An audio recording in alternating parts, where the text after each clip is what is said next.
ഇന്നത്തെ morning task മനോഹരമായ ഒരു പൂക്കളം ഒരുക്കുക എന്നതായിരുന്നു. ഹൗസ്മേറ്റ്സ് എല്ലാവരും കുളിച്ചൊരുങ്ങി തന്നെ പൂക്കളം ഒരുക്കാൻ തുടങ്ങി. പുതുതായി വന്ന മത്സരാർത്ഥികൾക്ക് ഓണത്തിനിടുവാൻ വേണ്ടിയുള്ള വസ്ത്രങ്ങളൊന്നും തന്നെ ഇല്ലാത്തതിനാൽ മറ്റുള്ള ഹൗസ്മേറ്റ്സ് പറഞ്ഞു, ബിഗ് ബോസ് നമ്മളെപ്പോലെ ഡ്രസ്സും നിങ്ങൾ അവർക്ക് കൊടുക്കൂ എന്ന്. എന്നാൽ ലക്ഷ്മി മാത്രം പറഞ്ഞു, അങ്ങനെ ഫ്രീ ആയി ഒന്നും തരണ്ട, ഞങ്ങൾ ടാസ്ക് കളിച്ച് തന്നെ അതെല്ലാം നേടിയെടുത്തോളാമെന്ന്.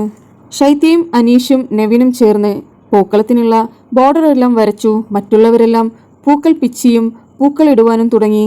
ഉള്ള ലിമിറ്റേഷൻസ് വെച്ച് അവർക്ക് പറ്റുന്ന രീതിയിൽ വളരെ മനോഹരമായി തന്നെ ഒരു പൂക്കളം ഒരുക്കി. കൂടെ BB7 എന്നുകൂടി അവർ എഴുതി. അക്ബറിന്റെ ഓണപ്പാട്ട് കൂടി ആയപ്പോൾ മോർണിംഗ് ടാസ്ക് കളർഫുള്ളായി മാറി.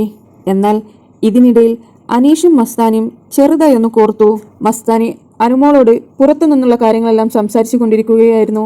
അപ്പോൾ അനീഷ് പറഞ്ഞു, ഇവിടെ ഉണ്ടാകുമ്പോൾ ഇവിടുത്തെ കാര്യങ്ങൾ സംസാരിക്കുക, പുറത്ത് ഞാൻ അത് ചെയ്തു ഇത് ചെയ്തു എന്നുള്ളതൊന്നും ഇവിടെ പറയേണ്ട എന്ന് മസ്താനിയോട് അനീഷ് പറഞ്ഞു. മസ്താനി തിരിച്ചു പറഞ്ഞു, ഞാൻ എന്ത് പറയുന്നു എന്ത് ചെയ്യുന്നു എന്നുള്ളത് നിങ്ങൾ ശ്രദ്ധിക്കേണ്ട കാര്യമില്ല. പൂക്കളമിടുമ്പോൾ വായ അടച്ചുകൊണ്ട് പൂക്കളമിടുക, അല്ലാതെ ഇതിനിടയിൽ കയറി സ്ക്രീൻ സ്പേസ് ഉണ്ടാക്കണ്ട എന്ന് മസ്താനി പറഞ്ഞു.